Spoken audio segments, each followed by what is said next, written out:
الأهلي اليوم يبدع أمام بورتو البرتغالي ويدخل التاريخ من أوسع أبوابه ويسجل بدل الهدف 4. السلام عليكم ورحمة الله وبركاته. رب انصر اخواننا في غزة واشف مرضاهم رب العالمين وثبت أقدامهم اللهم امين رب العالمين، واحفظ مصر وجيشها وشعبها من كل سوء اللهم امين رب العالمين. النهارده النادي الأهلي يدخل التاريخ من أوسع أبوابه. النهارده النادي الأهلي بيثبت للجميع إنه هو نادي أوروبي متواجد في القارة السمراء.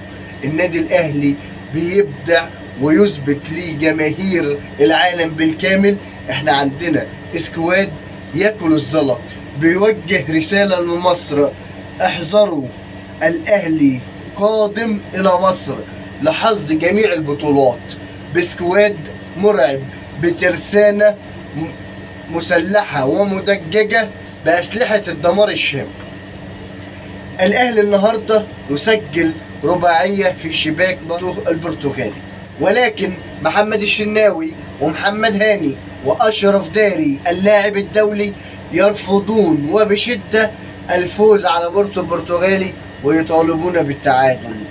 في لحظة وهي غفلة في دفاعات النادي الأهلي، عدم تركيز من محمد الشناوي بيعرض النادي الأهلي بدخول في شباكه 4 أهداف.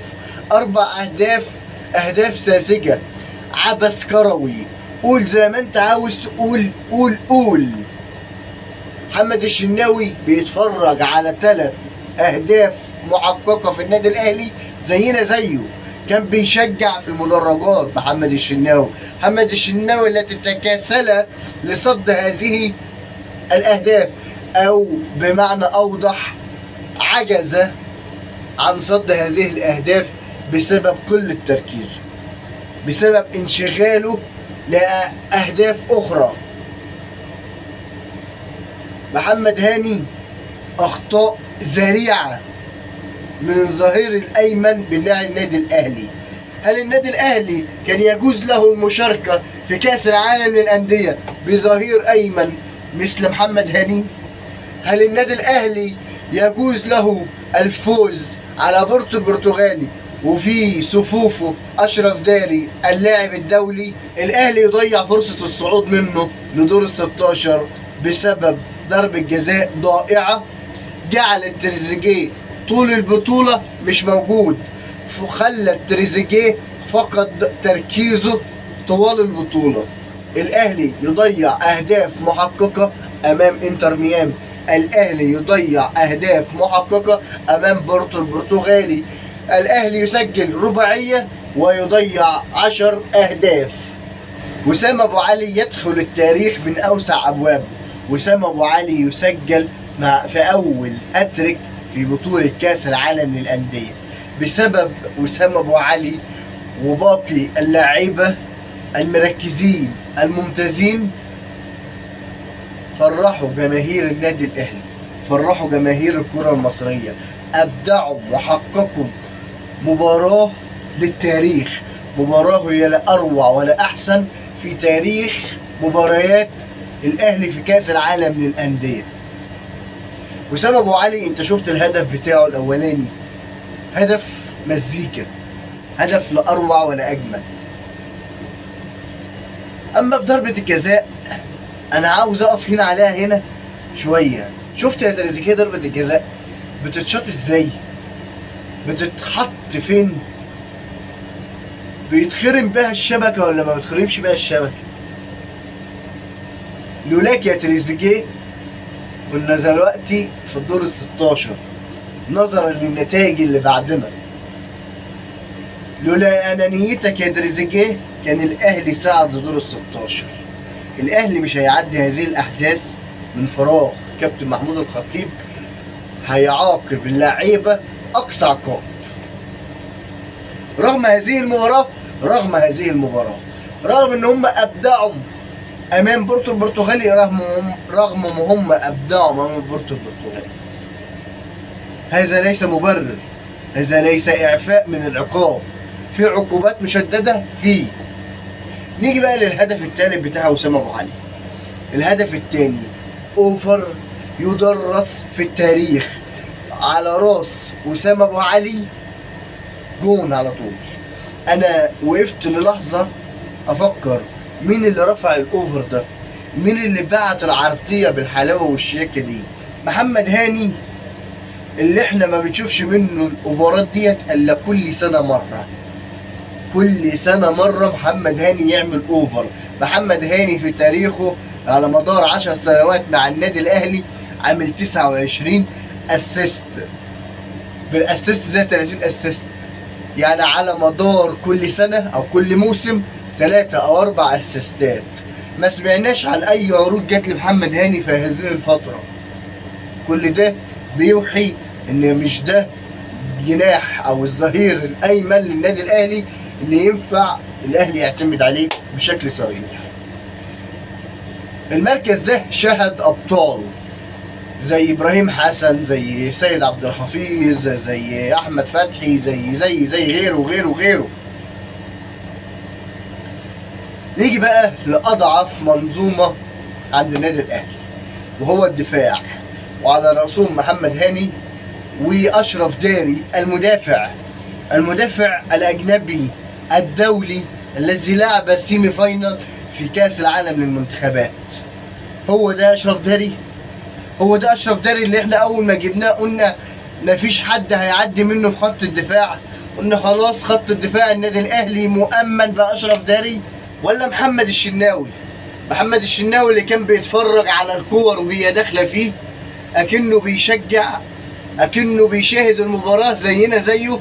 محمد الشناوي الذي بسبب فقدان تركيزه نقول عليها تكاسل في صددان هذه الاهداف. هذا اتهام كبير بصراحه، ما ينفعش نقول عليها تكاسل، ولكن عدم التركيز، ولكن عدم تمركزه صح، ولكن عدم اتخاذ القرار في الوقت المناسب وتردده في خروجه عن عدم خروجه.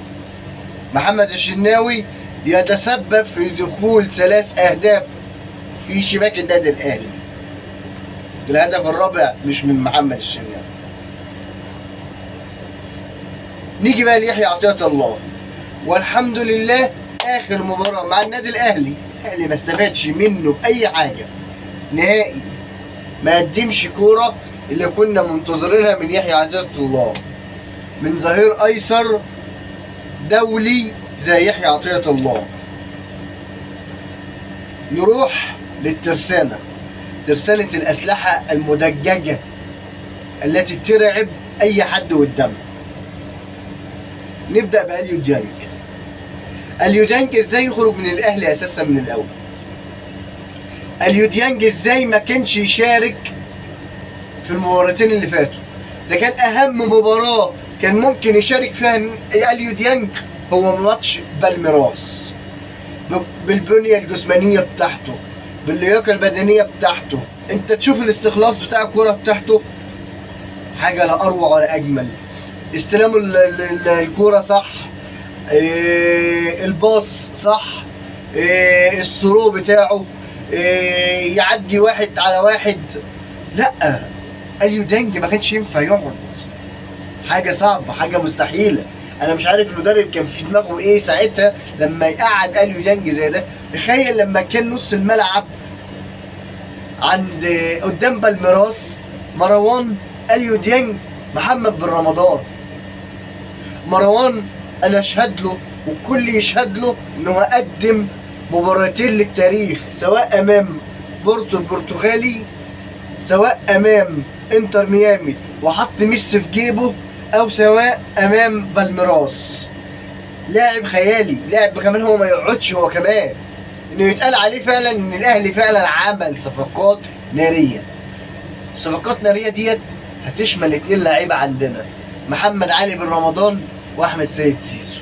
محمد علي بن رمضان انت شفت الهدف العالمي بتاعه، شفت الحلويات اللي كان بيعملها قدام بورتو البرتغالي النهارده، شفت الهدف العالمي، المزيكا، المايسترو جايب هدف شكله عامل ازاي. ار2 كرة لفت معلم، صعبة على اي جون يعرف يجيبها.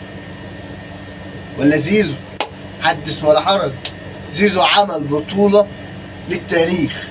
زيزو حب يثبت للناس كلها ان انا واقف على رجليا.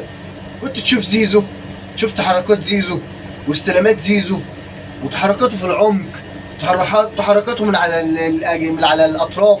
لا، زيزو كان مرعب.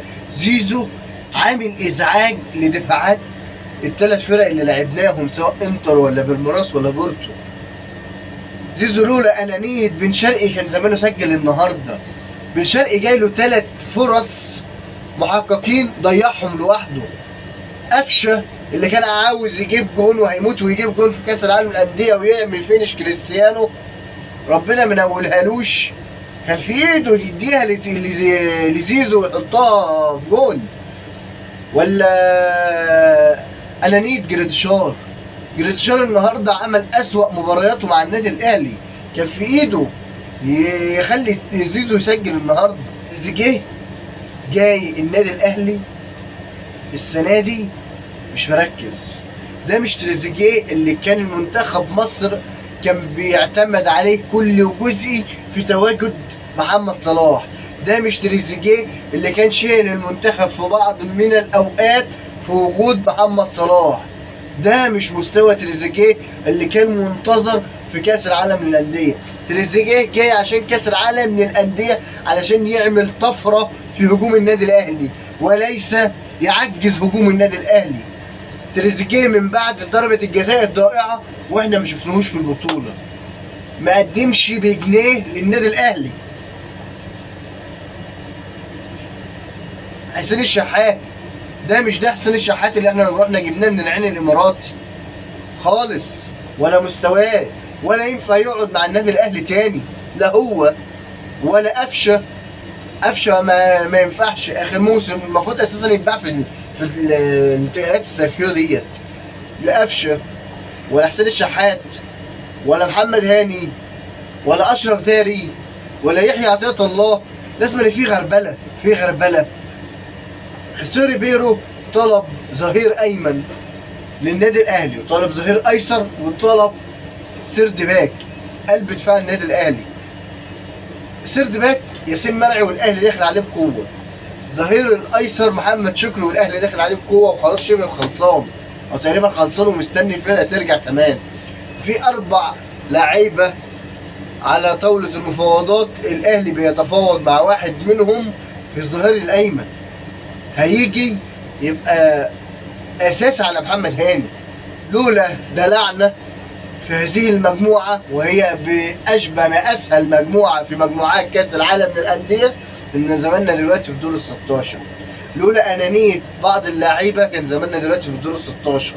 لولا